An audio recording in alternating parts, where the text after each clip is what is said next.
Hello everyone, and welcome to Console Craft Season 4. This is Episode 9, technically Episode 8.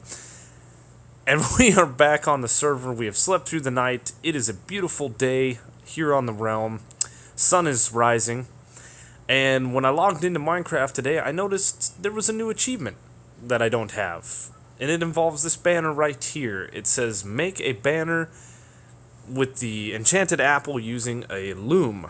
Now, I had no idea what that was, and I actually recorded a clip before this, but the Xbox was acting up. Yeah. Anyway, we crafted ourselves up a loom here. Nice little block. I like the texture. I believe a loom was used to make thread from cotton back in the day, if I remember my history. But anyway, the crafting recipe is real easy. It is 2 planks and 2 string. Very simple crafting recipe. Can we make it in the 2x2? It is a 2x2 recipe. Yes, we can. That's interesting. So, I guess this is a new thing for making banners, which is really nice compared to what we used to do. A little bit of a pain. So, let's check this thing out. You can see here that we've got all the different patterns, and we have the little Mojang symbol. We have a place for a banner, place for dye, and then a place for something that I didn't know what it was. You've got the help guide here. I didn't know this was on Minecraft either. I was kind of, scrolling through this, checking it out. It's a how-to play. It tells you all the different things that you can do. It's actually pretty neat. But the loom tells you some basic stuff. I'm not going to sit here and read it. So we can place a banner in and some dye, and we can change up all the things. This is really nice, as opposed to remembering how to do these. I need to check and see if we can still craft banners the right way, but this only uses 1 piece of dye as opposed to 3 to make that stripe. The other thing you need is called a banner pattern. I did not know that existed. So this is a new item. That's how you get the little symbols onto your banners. So here's one for a creeper face, or creeper charge. Let's actually search for banner patterns. And looks like there's a few of them. So we've got the creeper charge, we've got the skull charge, we got the flower charge, the enchanted apple one that we made, field masoned, and we have the border indented, which uses the vines. Yeah. So that's neat. And the cool thing about them, or at least what I've noticed, I don't know if it was intended or not, but the pattern does not go away. I still have the pattern from one enchanted apple. This means we don't have to constantly use up enchanted apples or creeper heads and stuff like that to continue to make these banners. So now we can make ourselves all kinds of neat little banners, and this pattern won't go away. You see there, we still have the pattern. Nice. Nice little feature, but anyway, we've already got the achievement. We're going to move this loom, and we'll just toss this banner. I don't really need it. We're having a little bit of issue with lag right now. I got a little trash can there, sucks up the items and deletes them for me. And we will put this banner pattern and the creeper head away. I need the piston. Right next to our other banners. We made these before the loom, and they are not fun. That's why I keep them, at least one, so I can copy them and make more at a future time. And then wrong chest again. Goodness. We'll put this little piece of paper away so it's one less thing in our inventory. Now what I'd like to do is I'd like to move this to a little bit more permanent location. Geez, the lag. We'll just place it there for now. That's a good little spot for it out of the way. But anyway, we got the achievement with that banner there, so we're going to hang it up and leave it there as kind of a memento. I think I'll come and rename it at some point, just as part of the season. Last episode, we were down here in my old branch mine, and we set up a farm, and that's where I kind of want to pick up things today. We ended the episode with not really knowing what to do with the chorus flowers, And since the end of that episode, with some help, I got it figured out. So we built this farm last time. I actually planted this entire thing between episodes, and then I was trying to record a clip and things didn't work, so I haven't replanted it. But I want to go down here and see just how many chorus fruits we get from a single harvest. So we have 5 stacks in that, and almost 3 in there, so almost 8 stacks of chorus fruit from a single harvest. That's not bad. It takes 60 flowers to fill up this farm. So that's where we need another farm to replace all the chorus flowers in here. And they'll grow all the way up to this ceiling real nice. Looks really cool when it's grown. But as you can see here, I was doing some testing at the end of the last episode, and we've changed it up to a checkerboard pattern with an air gap above the stalk, and these things are turning now. And we've got 2 on this one, 3 on the one we were just looking at. The one did produce 1, but no big deal. Through some testing, I also figured out another neat little feature, that we can actually shoot the flowers off with our bow. Now, we could come in here and we could shoot all the flowers off and then hit this thing and push it into the hoppers, but that would be a lot of work and we'd use up a lot of durability on our bow. It's just as easy to come and swing our axe, which our axe is a little overpowered for collecting flowers. The difference between the bow and the axe is the bow itself does not have mending on it, and we can't repair it as we use durability. So that's a problem. This one will grow and turn. Maybe we'll get 2, maybe we'll get 3, maybe we'll only have 1 flower. I don't know. But I want to expand this farm out into this back section here, kind of next to this. And we got 10 flowers now. I've got another stack up in the chest array. And we'll bring those down here once we build the farm. The other thing that we were going to work on, or we talked about working on in the last episode, was a way to smelt all this chorus fruit. So I want to build something kind of right in this area. I'm not 100% sure where it is. I'm thinking about walling off the back area of this farm where the items will come up, and because we'll never really be on that side. And then we can bring the items over into a set of furnaces through the ceiling and smelt them. Now, with your traditional super smelters, you'd have some furnaces laying on the ground, and I need this box. We need some hoppers. Your traditional super smelter, very simple. You'd have a hopper in top for the input items to be smelted. You'd have a hopper in the back for the fuel items, and then you'll have a hopper underneath to collect the items. Then what you would end up having is 3 hoppers per furnace, which is quite resource heavy, and then you'd have a couple rail lines running across with some pickup and drop off sections, which is a little resource heavy. Now, I want to use a feature that is bedrock exclusive. We can move furnaces. That's a nice little feature. That's not a Java thing.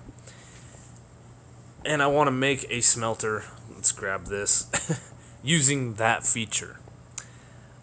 We have the resources to build your traditional super smelter, but another problem with it is, look at the lag. You're limited by what the hoppers can actually collect. 32 furnaces is about the max you can make before you start backing up your items in your hoppers. So we're going to make a little piston feed tape style furnace, and it was something I thought about for a while. I've seen a video on it pop up in a Discord I'm a member of, and I think it'd be really neat. Something a little different. And lag, goodness gracious. So I'm gonna break away. I am going to move my little chorus flower farm get that thing set up in the back area, move this. Keep harvesting these plants just so I have enough to actually start the farm I'm going to build. Look at that. We're probably going to jump off the realm for a little bit and let the internet calm down.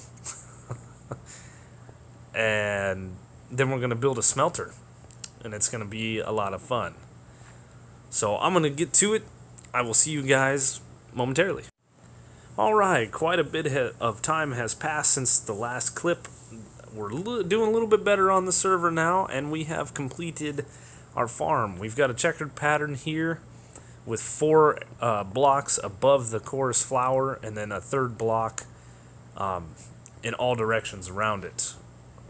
I'm thinking about bringing the farm out to this edge. This would be 3 blocks, and there'd be another flower right here. But I don't know, because then it kind of gets into the other farm. But we'll figure it out. This thing is going pretty good. We'll leave it alone for a little bit and come in and harvest it up and see how many flowers we get. We should actually be getting... We have a surplus now. We should be getting quite a bit. With 1 harvest of this, I should be able to plant all of the... yeah, look at this one. It's got 3. That one's got 2. Very nice. Should be able to have enough flowers to replant this farm at least halfway and plant the entire chorus fruit farm. We could shoot these off with a bow and replace the floor with hoppers. Might be something semi-automatic. And then we could run some dispensers with some water to clear the rest of the plants, but I don't really know if I want to do that. That's something to think about. Our main focus is getting this farm, or, well, not getting it hooked up, but at least getting the smelter built so that we can hook up the farm and start smelting some serious items. I'm also going to use this super smelter for bulk smelting of other items such as smooth stone, cobblestone into regular stone, glass. We've been using the little one up at our base that I showed in the last episode, and it doesn't work that fast.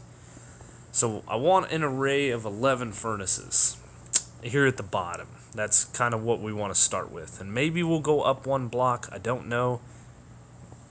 I got to figure it out. I did jump over into a creative testing world and tested out some things. Kind of built one of these, make sure I can get it working rather than figuring out on a realm. It's a little easier in creative. And now we got to do some digging. So we're going to dig out a little bit of an area what we need. Place down some furnaces, and then we have some redstone that we need to run, which I'm really excited about. Now, I'm not going to sit here and bore you guys with the entire dig out and a step-by-step of this furnace array. I think I'll get the rest of this all dug out. I will get some redstone laid down. I'm going to need to go do some AFKing at my blaze farm to get some blaze rods for the... Ooh, diamonds. For the fuel source. We're going to use blaze rods for now. And then 5 diamonds, not bad. And then we'll come back on here and I'll show you guys all the redstone and how everything worked. And we're still having a problem going in and out of our inventory, but we got 5 diamonds. We can fortune those. Nice. Alright, so some time has passed. We did quite a bit of AFKing and we let this farm grow. We've got over a stack of chorus flowers now after we replanted a second time. So we have enough chorus flowers to plant the big farm and let this one grow. So we'll go in there and plant that soon. But we got a furnace built. That's what we came for. So we got a little piston feed tape here. Very, very simple. This is our output box. I decided to go with the shulker box because I can break it, take it away, load another one in there. It's kind of easier than chests and moving items and stuff like that.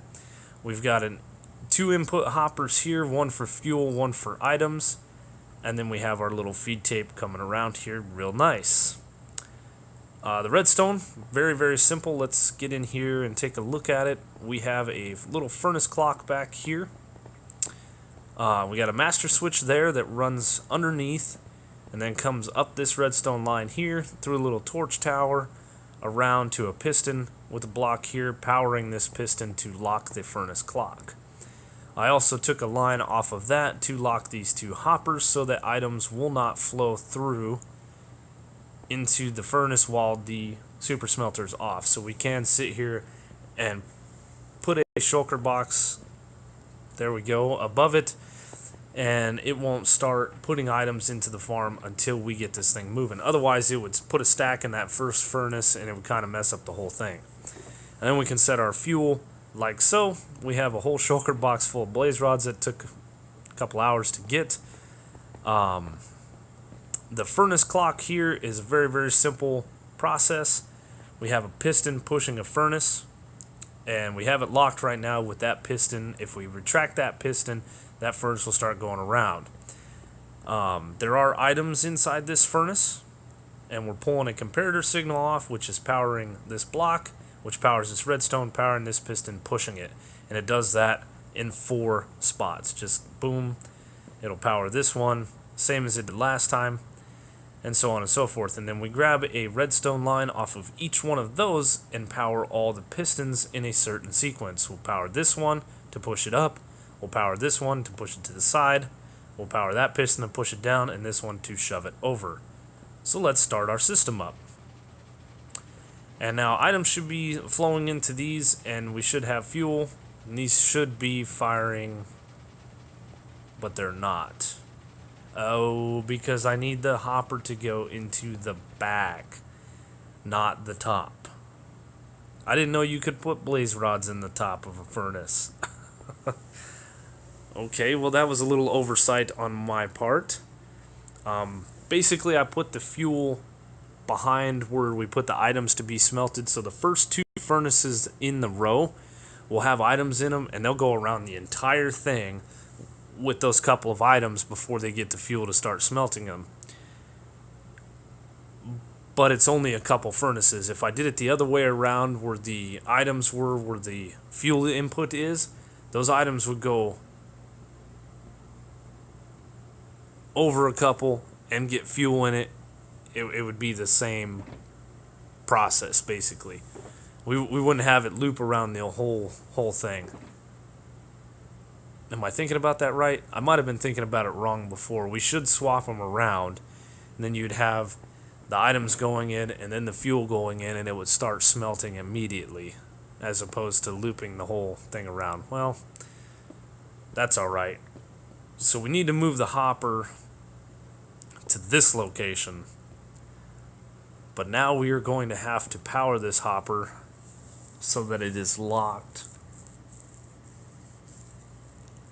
And how am I going to do that? I've already confused myself just with the the way I put the fuel and stuff in there. If I go like that, that is not powering this hopper, I don't think. Let's drop this box. Let's take a couple of blaze rods out of here. I'm pretty sure it's not powering it.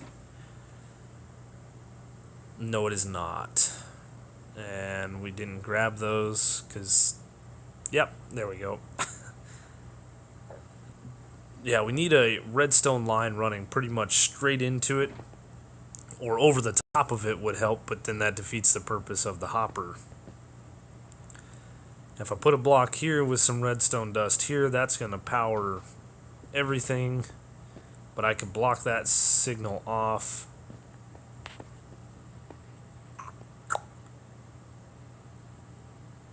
But then I don't want to create a loop. A potential redstone loop. So let's see. I'll break that for a minute. And then let me get this figured out. I'll be right back. Alrighty, we got it figured out. We had to clean up a little bit of a mess because we unlocked one hopper and started dumping some items, but we power this block with the repeater, comes down, powers the hopper like so, and then we ran this line straight over. So now we have an entire shulker box full of stone, we have an entire shulker box full of blaze rods, and nothing in any of these furnaces. So now we can start this machine up. And I'm setting a timer because I want to time exactly how long it takes to smelt one shulker box of items with this setup. Now we could make this bigger. We could stack them next to each other and have multiple rows of this or multiple rings of this going back and forth. Like I said, these two furnaces still have items in them. We could swap the stuff around, but it doesn't really make a difference to me.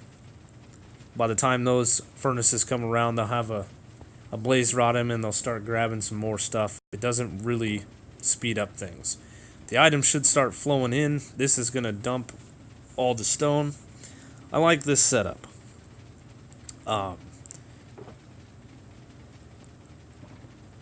Let's see, items should be coming in shortly. Yes, there we go. So with this system I have set up, I have used 3 hoppers. That's it. And as they go past, they'll collect a couple of items, typically 1 or 2, and then they'll just keep going up with those items. They'll start smelting. It might be a little bit energy inefficient this way, by using the time that it takes to go around with the amount of blaze rods that I have in there. I could do some quick math. I've got 31 furnaces in here, but it's no big deal.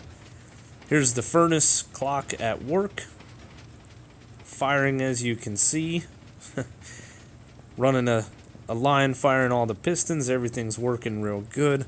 The one that I made in my creative testing world was a little bit too big. This one's actually working a lot better, or a lot smoother. I went up a ridiculous height. This time I didn't go up that high. I figured if I had made the one in my creative testing world about 3 blocks smaller, it would, or 3 furnaces shorter, it would have worked really good. So that's almost a couple of over a couple of stacks in just a minute of me rambling. So this thing is super fast. One last thing I'll have to do is hook this item elevator up and get the items coming across the ceiling. But we've spent a lot of time getting to this point today, so I doubt that I'll get those items hooked up. I'm thinking about leaving the shulker box here, and I can run a hopper into it, and this way we can kind of collect coarse fruit, and we'll do a smelt when we have a full shulker box worth of items. Some lag. I was going to put some chests on here, but I like the shulker box idea for the pickup and drop off of me putting the items here. If I hook up a better fuel source, such as a kelp farm, then we could just smelt some kelp. But there again, we could automatically feed the kelp in, but we're going to have to craft it up into the kelp blocks. So yeah, I think we're doing really good with what we have now. We'll have quite a few blaze rods left in the system, or we should when it's done. And we can smelt some serious stuff. This isn't just for the coarse fruit. I will use it for other things. Our chorus flower farm is looking really good. This thing grows insanely fast. We still get some with only 1 plant on it, but like this one has 3, this one has 2 here, 3 on this one again, this one only has 1, so we are gaining plenty. So I'm going to let this thing run. I'm going to go do some planting, and I will be back when we are done. Alrighty, so a few minutes have passed. We're done smelting. We've emptied out all the blaze rods. All of these furnaces are still sitting with about 50, 55. This one has 52, 51, 52. We're still burning out some of these. We're right around 50 blaze rods in all of these. And blaze rods tend to smelt 12 items, if you didn't know that. This in total took 14 minutes and 6 seconds to smelt an entire shulker box worth of items. I really don't know how good that is, but I know that it's very good for what I'm doing. So with the empty shulker box from the stone smelting into smooth stone, I want to call the old stone smooth stone, but it's not anymore. We can take that and dump that down here, and now we have a new inventory ready for the next smelting. We did plant up this farm in passing. We harvested this farm once again, twice actually, and it's ready to be harvested again, so it's working really well. We've got ourselves quite a few of these chorus flowers still, and we got a little bit of extra chorus fruit from the farm itself. So that's pretty much what I wanted to get done today. It has taken quite a bit. I do want to move or raise this ceiling up to maybe this height here and kind of get all this cohesive and then blacken all this in maybe, but then it'll look weird with the chorus flower farm. I don't know my plans yet. We might want to pretty this area up as well, and maybe work out a different fuel source. AFKing at that blaze farm took a little bit of time to get a shulker box worth of items. Let's see. We got a nice little feed tape here. We could add more to it if we needed to. We need to get this hooked up, but that's not going to happen today. I've spent a lot of time on this. Do I have on me? Yes, I do. Yes, I do. So my plan is probably to put a hopper line running like so out of the ceiling into this shulker box. And this shulker box here, we can take away if we want to put something else on here, or we can leave it in place. Come on, lag. There we go. Goodness. To collect the chorus fruit while we're just farming and letting it grow. We can pop it off if we need to smelt up some sand and make some glass, or whatever the case may be.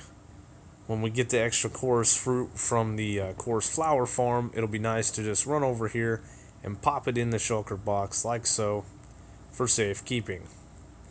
If anybody is in need of some purple blocks or anything to do with end materials, I'm now well set up. With that being said, we have everything that we need for end rods. So I want to run over to town for a minute and let's see if I can get, there we go, get my fireworks. I'm going to fly over there instead of taking the nether. It's a quick little trip. But I want to go in the episode, in the shop. We'll take a look at it. I haven't been over there since last week to see if we had any sales, and also change up the end rods a little bit. So let's... Ooh. Lag. Are we going to crash? No, there it go. I spoke too soon. I wanted to fly over this area too and kind of check out the old area from the people at Chillcraft and see what's all still up and what's not, because they did leave the server. Looks like their base is still over here. Well, that's cool. Yeah, they still got a little bit of an area. We're gonna come and check this out later. They were working on really cool builds over here. Oh, and a couple of them I've talked to since they left. It's good to hear that they're back on their server doing their thing. Wish them the best. With all that being said, we are at the end shop now, and we have all the things. Oh, we need to spin that diamond around. So I don't suspect that any tools or armor, yeah, they weren't sold. The elytras probably are still intact. Oh, we made some sales. Of course we did, on some shulker boxes. That's not bad. That's 30 diamonds. No orders in. No ender chests. No ender pearls. And, yeah. No end rods. But this price is going to stay the same. But what I'm going to do is I want to change it to a half a stack for a diamond now that we have the materials. AFKing at the Blaze Farm is still difficult, so I think that's a fair price, a little bit better price, so you can come in here and get a little bit more end rods for your diamonds. But that pretty much takes care of all the farms that I need to keep this farm, or this store, stocked. And we do need to go do some end raiding at some point. And we... God, we've got diamonds. We have got a ton of diamonds. Oh, the lag. I think it's the internet. It's just horrible. Anywho, there we go. We are sitting fat on some diamonds. This shop has been amazing as far as sales. People come in here and buy stuff all the time. This is our big seller here, the shulker boxes. We're not going to change the price. I think it's a good price. But we are going to have to go spend some time in the end and get ourselves some more shells and some more miscellaneous bits. So, with that being said, we need to take out some of this stuff. I'm not too bothered by it. I'd like to get a few more Lytra, and maybe we can get enough to drop the price a little bit. Maybe. But that's going to do it for me today, guys. It has been a fun day. We have been busy. We got a lot of things done. If you enjoyed the video, please be sure to leave a like, comment, subscribe if you're new, and I will see you on the next one.